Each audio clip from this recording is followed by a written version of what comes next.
هم بأمة أحمد لا والذي فطر السماء، ما هم بأمة خير خلق الله بادئا وانتهاء. ما هم بأمة أحمد لا والذي فطر السماء، ما هم بأمة خير خلق الله بادئا وانتهاء.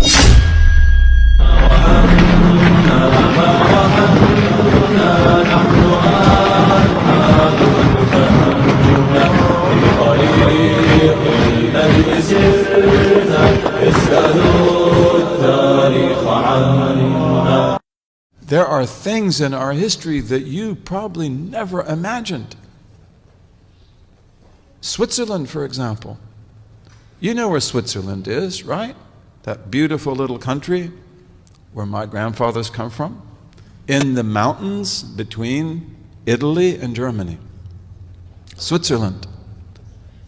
Did you know that Muslims were in Switzerland in force for 150 years? Very interesting. How did they get there? Caliphate of Cordoba. The Caliphate of Cordoba. What? And what would they be interested in doing in Switzerland? Oh, they were smart people. And how did they do it? Sea power. Because Spain is always a sea power. Portugal is always a sea power. But the Muslims in Spain and Portugal, they controlled the Atlantic and the Mediterranean. And they built incredible ships. They built incredible ships.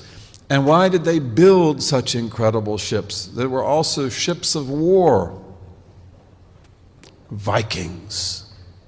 The Vikings. And why did the Vikings even appear in history?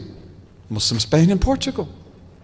Because Muslim Spain and Portugal became so wealthy that they dried up the wealth of Northern Europe. This is pretty well proven in economic history. And countries like what is today Denmark and Norway and Sweden and England and Northern Germany and Holland, they became poor because nobody would go there anymore. It's like there's no profit. Merchants are always looking for profit. The merchants that are in Italy and France and elsewhere, they no longer want to go north because what do you get there? Sheepskin, flax, wood. You go to Spain and Portugal, all you have to do is pay jizya. You pay the jizya and you're protected by the state. And then you get gold and silver and silk and oranges and lemons and everything in the world. It's really amazing. This is true. And I could even tell you, because you had people at the University of Michigan who were the masters of this. I don't know if the one in particular is still alive. His name is Ehrenkreuz. Is he still alive? You know, Professor Ehrenkreuz, he was one of my companions. He was the person who worked on this. Okay, so this meant the Vikings have to come out. And the Vikings, you probably have seen movies about Vikings. Those are usually exaggerated. But the Vikings will come out. Where did the Vikings first go? Lisbon, Portugal. Great Muslim city. Great Muslim city. And they sack it because Lisbon had never been protected from the Atlantic because of the fact they didn't have any enemies on the Atlantic. And they sacked Lisbon, and they took out of it tons of goods and women and children as well. And then they come down to attack Seville.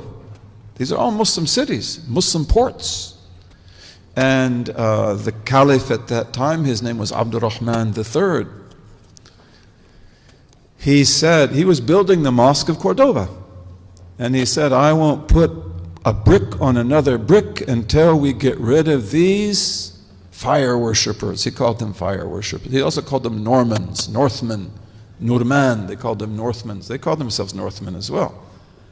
He said, I won't do, he said, stop the mosque. He said, we will fight these people. We will defeat these people. We'll teach them a lesson. You don't do this to our cities. You want to trade with us? That's one thing. But you want to do this? No, we will teach you a lesson. And the great Maliki scholar of Cordoba at that time, who's one of our famous teachers, Ibn al-Habib. He said, you are the Khalifa. You know, he didn't say you can chew gum and walk at the same time. They didn't chew gum then. But he said that, you know, you can still build the mosque and you can still take care of the Vikings. And they declared jihad. And in 100 days, the Vikings were finished. Finished. And they were punished. And many of the Vikings became Muslims. And they were settled in Spain in a city that I visited called Jerez de la Frontera. Jerez de la Frontera, which we called in Arabic Sheresh. And it always remained a Scandinavian Muslim city. And there were Vikings in Denmark as well. And ambassadors went to Denmark to see who are these Vikings and how do they fight. Because they have these really fast ships that they use to attack. But what do they do with the women and children? Because they take lots of women and lots of children, we have to ransom them. In Islamic law, you must ransom the prisoner. All the women and children they've taken off to Denmark, we've got to get them back. This is also why the ambassador is going. We'll pay you gold, we'll get them back. But give back our children, give back our women. Okay, so they go there, but also they go there to learn who are these people and how do they fight. And one of the things they learn is that they have war boats. That's what you see in the movies, right? But they have barges. And the barges are where they put the women and children. The barges are where they put the gold and silver. Okay, so this means that they are actually not so, that they have vulnerability because the barges don't move very fast. And that means that they have to always protect their barges at sea. And so they say, then this is the way we'll deal with the Vikings. We will build ships that are as fast as their ships. And our ships will have cannons on the front, which they call nefalta. Nefalta means naphthalene cannons. They're cannons that use gassy oil. And you put fire to it and it explodes and it shoots out a ball of fire. And it will burn up their ships. And then on the back we will have archers with crossbows and with regular bows. And if you want to look at, you've seen how samurais have made swords? Samurai sword is incredible.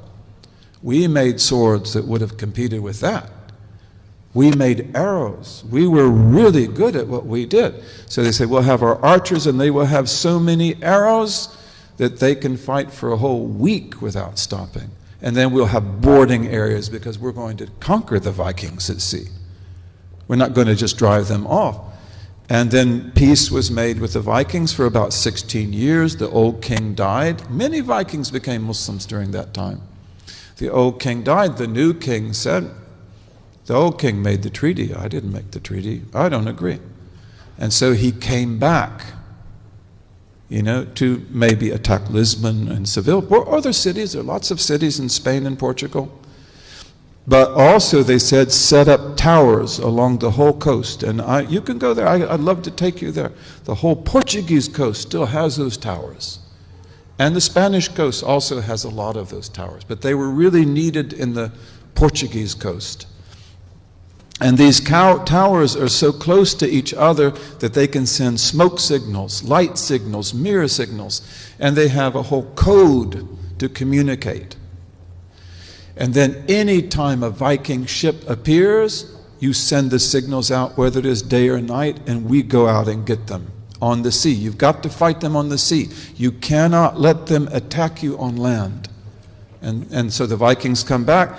The first time when they attacked Lisbon, they had like 50 ships. The second time, they had almost 70. 70 warriors. 70 ships of warriors, of Viking warriors. And the Muslims attacked them at sea. And they burned half the fleet. And they took all their barges. And the rest of the fleets escaped. And they went into the Mediterranean. They attacked Morocco, Nadur. They attacked other places. Okay? And that is one of the most important battles in history. You remember that when you studied in school. You never heard about that, did you? But that is one of the most important battles in human history. And then those ships they will then take to Mallorca. All of the islands of the Mediterranean were Muslim islands. All of the islands of the Mediterranean embraced Islam even before Spain and Portugal. Mallorca, Menorca, Ibiza. Have you ever been to Ibiza? Ibiza. What word is Ibiza from? From Arabic. Yabisa. Dry island. Yabisa. Ibiza. And then they establish ships in Mallorca, and on that basis they go up to Switzerland from the Rhone River. Very, very interesting. Very interesting. We have got to write history. We've got to write history. We gave a lesson in Detroit, on African roots in America, African Muslim roots in America, and also pre-Muslim roots in America. And that's not a dream, that's not an illusion, that's historical fact. But why didn't we study that in our history books? We've got to write our own history books, bi-idhnillahi ta'ala.